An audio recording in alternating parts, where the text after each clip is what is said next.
talking about our Thanksgiving and stuff, but there's not much to be thankful for right now with our Sixers guys. So we're going to kind of talk about what's going on with our team. So last time we saw each other, we were about to be over 500 for the first time. Now we're back at 8-8. Saw Maxey go down, and things couldn't get any worse. Embiid's possibly going to miss maybe 1 to 2 weeks. We don't know how much, at least a couple games as of right now, but he's being evaluated. So my question to you guys is, how bad is this, and how are we going to keep the season and everything together without the big three? Well, I mean, I think the thing that, helps is your first game playing with them. You playing in a game where it's other stuff going on. It is other stuff going on. And you're playing at home. So I think you can have a situation where these guys, they hang around, they play hard, the energy's going to be there. You have so many different guys that are going to play hard. We do have some guys that can score the ball. We have some guys that can defend.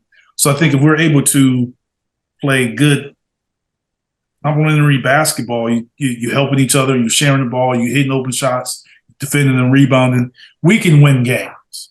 But the guys are going to have to play well, man. You can win games. You have to manage the game. You have to manage the clock. But I think it'll be maybe an ugly kind of basketball. Not playing fast, playing opportunistic fast breaks and things like that. So we can win games. It's been done. We can win games. Heck, it's no different than us losing to teams that no one thought we would lose to early in the season. Yeah. Very similar to how it's going to look. So we have the talent, the guys that win the games, but it's not going to be much room for slippage. Yeah.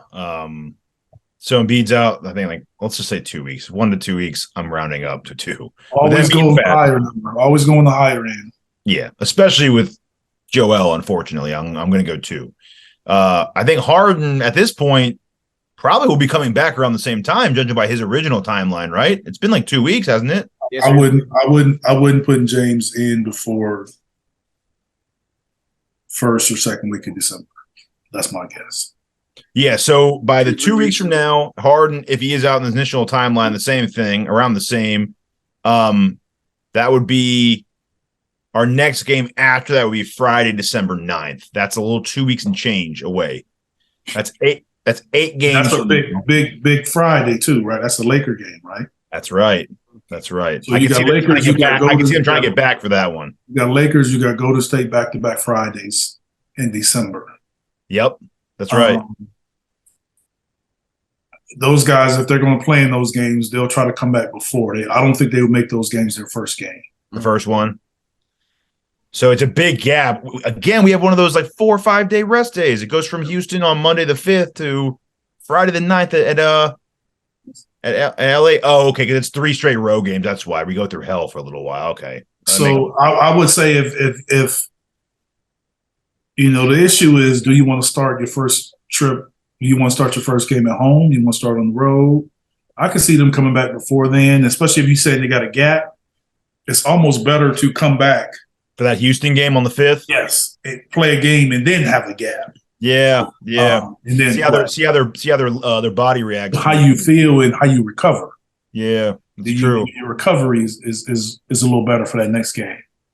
That's why you can avoid playing and then sitting out. So in that time, we have Brooklyn, Charlotte, Orlando, Atlanta, Cleveland, Memphis, and then Houston. That's tough. Yeah, I mean, in any team we playing with 3 starters out, and not only 3 starters, but your 3 highest scores.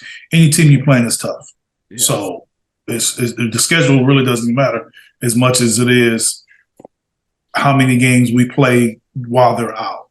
You can have stretches of your schedule where in 21 days you could play 10 games. Some people can play 14 games. You know what I'm saying? It kind of depends on during that stretch of the schedule, how many games are you getting in?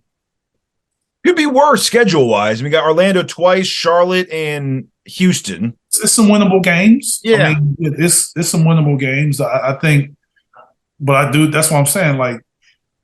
the winnable games, but you playing those teams on the road, they're like, man, we can't lose to this team. Like they trying to come and get some. They're looking at us going, that's a win in our schedule. We got to get that. Yeah. So yeah. And we playing free. I think guys will play free on the road. But we'll win some games. I think if we can end this 500, I'm gonna be ecstatic. Oh my! I was going to ask you, how happy would you be if we ended at 500? I think I'd be content. I'll be ecstatic. I think if we get this 500 and we stay healthy the rest of the way, we'll be a top 3 team, top 3 seed. Yeah, it's kind of funny. It's 6 of the games we have until that Laker game are on the road, so we're missing 2 road trips in this time. Yeah. So good time to. One of them's at Houston though, so that's that'd be kind of cool if Harden could come back for that. Yeah, one. I mean, but Houston. That's what I'm saying. Houston's like, we got to get a win. You know? Yeah. Oh yeah. So. Which sucks because I think. I mean, correct me if I'm wrong. Better teams would be more likely to overlook us.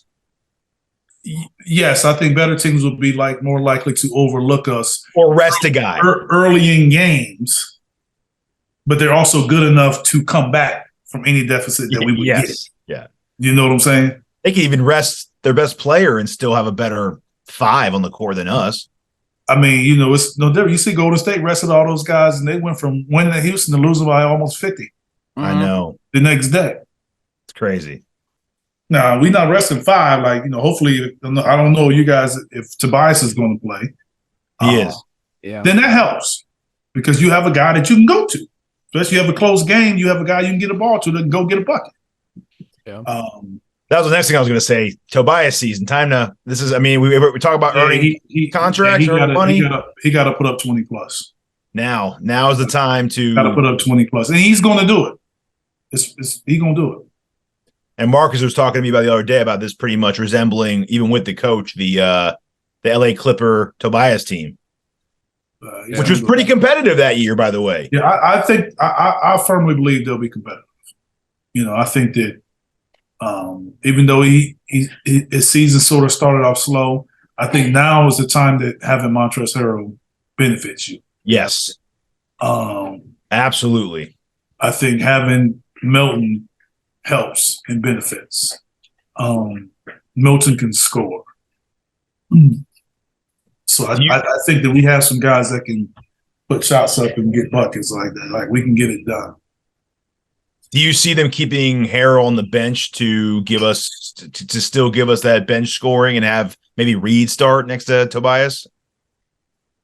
I would think Reed probably starts. So then you can showcase Montrez more when he comes in. If you're not going to do it when he first starts, unless you're going to showcase him at the beginning of the game.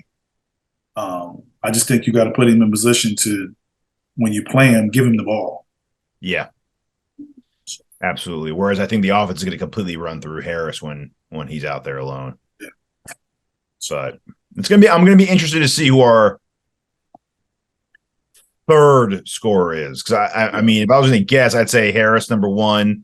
I'd probably say Melton. Yeah, Shake.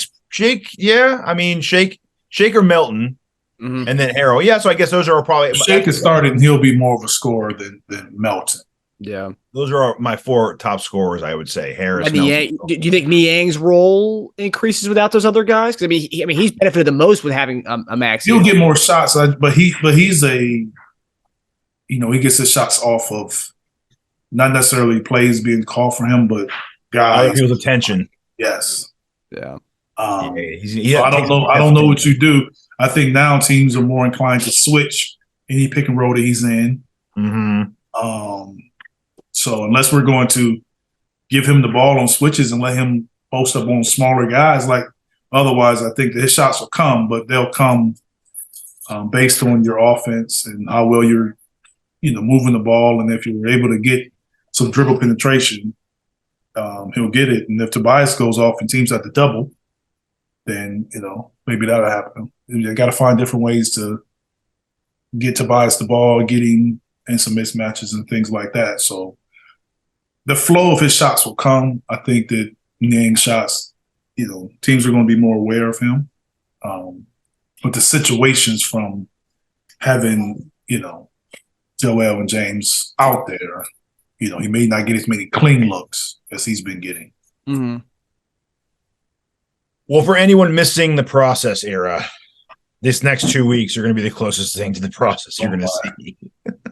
Yeah, closest thing. I mean, this is still an all-star team compared to what. That was different. The whole agenda was different.